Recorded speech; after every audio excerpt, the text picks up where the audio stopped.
नमस्कार टायटन्स. मी प्रियांका. मी अनिल. आणि मी लेव्हलिन.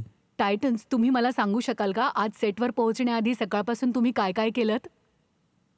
मी तर सकाळी ब्रश केलं, फ्रेश झाले, जेवले आणि ट्रेन पकडून आले. पण ही सगळी कामं जर मला किंवा तुम्हा सगळ्यांना हात नसताना करावी लागली असती तर?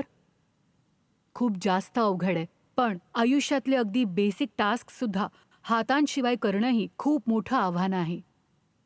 कधी तुम्ही विचार केलाय किंवा आयुष्यात इमॅजिन केलंय की आपल्याला हात नसते तर? खूपच अवघड इमॅजिनेशन आहे. पण हे फक्त इमॅजिनेशन नाही, तर भारतातल्या लाखो लोकांबाबतीतलं सत्य आहे. आणि ह्याची जाणीव आम्हाला अगदी जवळून तेव्हा झाली जेव्हा आम्ही आमच्याच एका मित्राला त्याची रोजची कामं हातांशिवाय करताना पाहिलं. त्याला खूप अडचणी येत होत्या. त्याच्या एक्सपिरियन्सवरनं इन्स्पायर होऊन विचार केला की त्याच्या हातांना रोबोटिक्स आणि AI ची साथ मिळाली तर? याच विचाराला आम्ही सत्यात उतरवलं आहे विथ रोबोबायोनिक्स.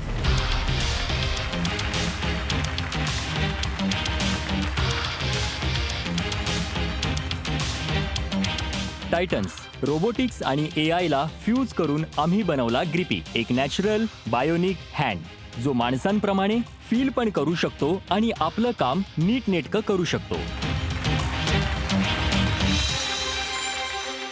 टायटन्स, तुम्हाला असं वाटतं की फक्त प्रोस्थेटिक्स फिट करणं पुरेसं आहे? नाही, भारतामध्ये ॲक्सेसिबिलिटी आणि अवेअरनेसचा फार मोठा इश्यू आहे. इन्फॉर्मेशन आणि टेक्नॉलॉजी लोकांपर्यंत पोहोचली नाही तर लोक काय करणार? याच प्रॉब्लेमला सॉल्व्ह करण्यासाठी आम्ही एक प्लॅटफॉर्म बनवलाय ज्यात लोक आपल्या जवळचं क्लिनिक शोधू शकतात, तिथे जाऊन त्यांची तपासणी, थेरपी आणि फिटमेंट नंतर ट्रेनिंग हे सगळं एका इंटिग्रेटेड प्रोग्रामच्या थ्रू करू शकतील. या प्रवासादरम्यान आम्ही अनेक लोकांना फिट केलं आहे, त्यांना आत्मनिर्भर होताना पाहिलं आहे आणि ग्रिपीला त्यांच्या आयुष्याचा एक महत्वाचा असा भाग होतानाही पाहिलं. या मिशनमध्ये आम्हाला जॉईन करण्यासाठी Titans, if you can provide 1 crore of funding for 6.7% equity.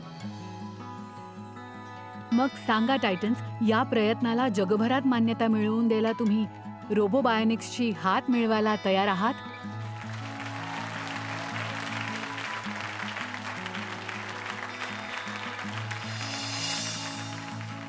Titans आणि प्रतीक आमच्या अनेक युजर्सपैकी एक युजर्स इथे हजर आहे. त्यांचं नाव आहे मिस्टर राजकुमार.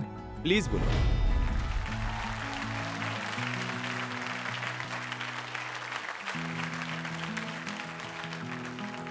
आमच्या शोमध्ये तुमचं खूप खूप स्वागत आहे. धन्यवाद. एखाद्या अपघातात ही दुर्घटना कसं झालं हे नेमकं?